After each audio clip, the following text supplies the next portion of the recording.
Saudara, ini adalah visual terkini yang saat ini berlangsung di Pengadilan Negeri Jakarta Selatan. Tampak di layar kaca, jaksa penuntut umum sedang memberikan pertanyaan kepada saksi yang saat ini dihadirkan di muka sidang. Saksi yang dihadirkan di muka sidang pada sesi kedua agenda sidang hari ini adalah Azan Romer yang merupakan ajudan, Prayogi Ikratawikaton yang merupakan sopir, Daden Miftahul Haq yang merupakan ajudan, dan Farhan Sabila yang merupakan pengawal ataupun patwal yang biasa menggunakan motor. Saat ini artinya ada 4 orang saksi yang dihadirkan secara bersamaan untuk didengarkan keterangannya. Namun dari visual yang kami tayangkan ini tampak hanya 1 orang yang memberikan keterangan, sementara 3 orang lainnya berada di tepat di belakang seorang saksi tersebut yang sedang memberikan keterangan ataupun menjawab dari pertanyaan jaksa penuntut umum. Sidang masih berlangsung tanpa audio. Untuk itu kami belum bisa mengkonfirmasi siapa tepatnya saksi yang sedang menjawab pertanyaan dari jaksa penuntut umum. Hari ini merupakan sidang terdakwa Richard Eliezer dengan agenda mendengarkan keterangan saksi. Ada 11 orang saksi yang akan dihadirkan. Artinya hingga sore ini sudah 4 orang saksi dan saksi susi, artinya sudah 5 orang saksi yang dihadirkan. Saudara, kami masih terhubung dengan pakar hukum pidana Universitas Jenderal Sudirman, Profesor Hipnu Nugroho. Selamat petang, Prof. Hipnu. Selamat petang, Mbak. Iya, Prof. Hipnu, saat ini sidang masih berlangsung dengan mendengarkan keterangan dari 4 orang saksi yang dihadirkan sekaligus. Namun karena sidang berlangsung secara tanpa audio, kami belum bisa mengkonfirmasi siapa saksi sebenarnya yang sedang menjawab pertanyaan JPU. Kalau dari pengamatan Anda, Prof. Hipnu, 4 orang saksi ini ada ajudan, sopir, dan juga patwal. Kira-kira apa yang akan diberikan ataupun keterangan apa yang nantinya bisa membantu untuk menguak fakta dari pembunuhan yang diduga dilakukan oleh Verdi Sambo? Ya, ini adalah sebagai keterangan sekunder yang mungkin tidak langsung, tapi paling tidak saksi yang dihadirkan ini adalah saksi yang mengetahui adanya suatu peristiwa atau dinamika di dalam suatu rumah FS, kan itu. Jadi bukannya yang keempat kemarin ya, tapi adalah suatu yang ring kedua ya. Sehingga diharapkan dari kesaksian 4 orang ini bisa menambah keyakinan hakim bahwa saksi-saksi yang dihadirkan itu mempunyai nilai lebih terhadap saksi-saksi yang tadi. Artinya apa? Relevansi saksi yang disampaikan oleh penuntut umum atas dakwaan suatu pembunuhan itu sudah diketahui sejak awal, kan tuh. Sehingga saksi-saksi baik sopir, ajudan yang mungkin dia tidak tahu, tapi gelagat ya, kita bicara gelagat, bicara suatu situasi, adanya akan terjadi suatu perbuatan itu sebagai penegak hukum mungkin paham, oh ini ada sesuatu yang tidak beres, sesuatu yang tidak seperti biasanya. Sehingga ada yang janggal seperti itu ya? Ada yang janggal, ya. Kondisi yang janggal ini akan bisa memberikan dukungan penuh jaksa penuntut umum atas suatu dakwaan yang dibuat. Gitu Mbak, arah saya seperti itu melihatnya gitu. Karena dia bukan suatu saksi yang primer yang di TKP kejahatan, tapi yang level yang kedua. Sehingga fenomena yang terjadi dalam suatu rumah itu akan dijelaskan. Sehingga keterangan-keterangan itu oh relevan juga ya. Ada suatu kejanggalan yang kemudian ada suatu peristiwa hukum. Oke. Prof. Hipnu, kami mendapatkan informasi bahwa saat ini yang tampak di layar kaca untuk menjawab pertanyaan dari JPU adalah saksi Azan Romer yang merupakan ajudan. Kalau kita lihat saja dari kacamata ya, dari visual yang tampak tanpa audio ini, apakah saksi Romer ini tampak begitu lantang dalam memberikan kesaksiannya jika dibandingkan dengan saksi sebelumnya, saksi Susi. Ya, karena saksi Romer itu saksi yang tanda saya petik adalah yang sekunder. Sedangkan saksi Susi adalah saksi yang keseharian dalam suatu rumah dia hadir dan dekat dengan Bu PC, kan begitu kan. Sehingga inilah yang suatu membedakan bahwa suatu keterangan yang disampaikan oleh saksi R yang sekarang itu lancar karena sesuatu yang tidak mungkin ada ditutupi. Tapi kalau melihat si Bu S tadi kayaknya ada sesuatu yang ditutupi sehingga suatu pertanyaan dari A sampai Z jadi tidak relevan. Begitu dibalik oleh ketua majelis bingung lagi, tidak tahu dibalik lagi oleh penasihat hukum bingung lagi, sehingga tidak konsisten. Karena kalau suatu cerita konsisten apa adanya, apapun yang disampaikan mesti jelas. Lah, tampaknya enggak kan itu loh. Jadi gini Mbak, jadi suatu keterangan itu seseorang lancar dan tidak itu bisa dilihat suatu ketenangan jiwa, kesaksian.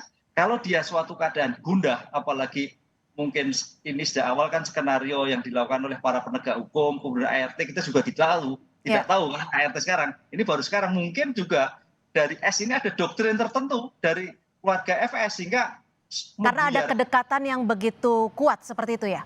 Iya, sehingga ada sesuatu yang ditutupi atau tidak berani menyampaikan. Ini yang membedakan dengan saksi S dengan saksi yang baru sekarang diperiksa.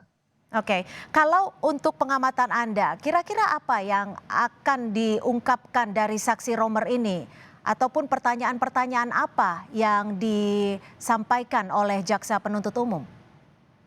Ya, saksi yang disampaikan oleh Romer, jadi suatu kesaksian tadi saya sampaikan bahwa konsepnya adalah beyond a reasonable doubt. Jadi suatu kesaksian itu harus disampaikan dalam keadaan tanpa ragu. Lah, saksi R ini yang sekarang diperiksa lihatnya tanpa ragu. Itu yang disebut asas beyond a reasonable doubt itu seperti itu. Tapi yang tadi ragu-ragu. Ragu-ragu mungkin ada kedekatan dengan pihak keluarga. Lah, kenapa ini tidak ragu? Karena memang hanya mengenai fenomena di luar. Kan itu. Tapi konsep di luar yang terjadi PNR itu mendukung sekali ada sesuatu yang tidak biasa sehingga ada suatu kejahatan pembunuhan berencana tadi. Ini yang menjadikan kita melihat sekilas beliau menjadikan suatu keterangan yang lancar dengan gerak-gerik yang cukup meyakinkan ya sangat ideal lah suatu keterangan apa yang ia lihat temukan dalam suatu peristiwa terjadi itu. Ini yang membedakan Mbak.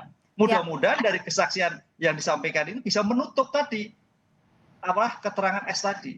Oke. Apakah dari kacamata hukum sebenarnya dari visual, dari mimik, dari penjelasan yang disampaikan oleh saksi ini bisa secara gamblang diperlihatkan saksi ini berkata jujur atau tidak. Maka dari itu hakim sempat meragukan pernyataan ataupun keterangan dari Susi. Prof. Hipnu.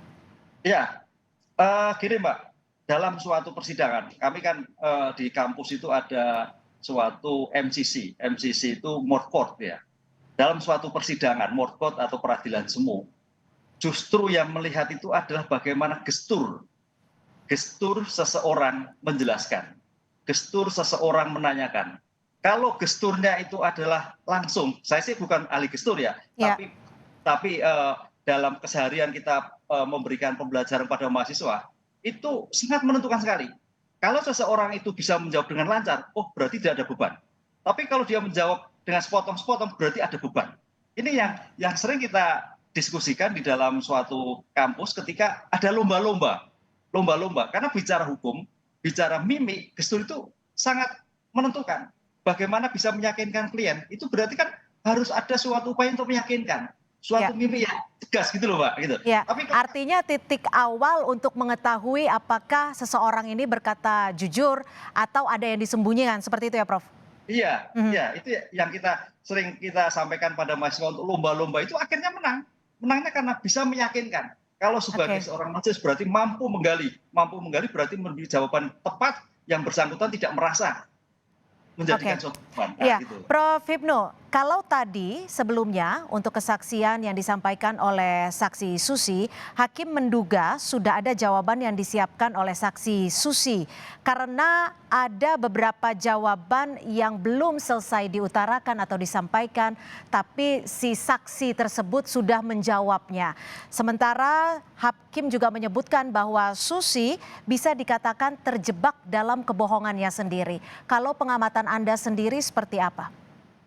Ya, itu bisa jadi. Bisa jadi, karena begini, suatu pertanyaan di dalam suatu sidang, ada 3 hal yang tidak boleh. Satu adalah pertanyaan menjebak. Tadi saya melihat tidak menjebak, tapi pertanyaan melingkar. Nah, itu. Ini harus dilakukan. Karena apa? Dalam suatu pertanyaan itu kita tidak boleh suudon. Mhm. Kita harus mengedepankan asas praduga tak bersalah. Ya. Gitu loh. Begitu melingkar, oh berarti dia kejebak. Satu, tidak boleh menjebak. Kedua, pertanyaan yang tidak senonoh. Makanya tadi dihadapkan sekali bagaimana pertemuan. Dan 3 pertanyaan tidak relevan. 3 hal ini yang dihindarkan dalam suatu persidangan. Nah, tadi saya melihat bagaimana majelis penuntut umum untuk bisa memberikan keyakinan pada saksi, bisa menjawab dengan tenang. Rupanya melompat-lompat, tidak urut. Lah, kondisi tidak urut tadi makanya dikatakan oleh, lah ini gimana kamu? Jawabnya tidak jelas. Karena Ya. tidak sebagai urut pertanyaan, padahal pertanyaannya urut. Kan gitu loh, Mbak. Iya, iya. Pertanyaannya urut tapi sekuens waktunya terkadang melengkap gitu ya untuk Melompat memastikan. gitu. Ya, Oke, yang belum Prof. ditanyakan Ibnu. sudah jawab gitu.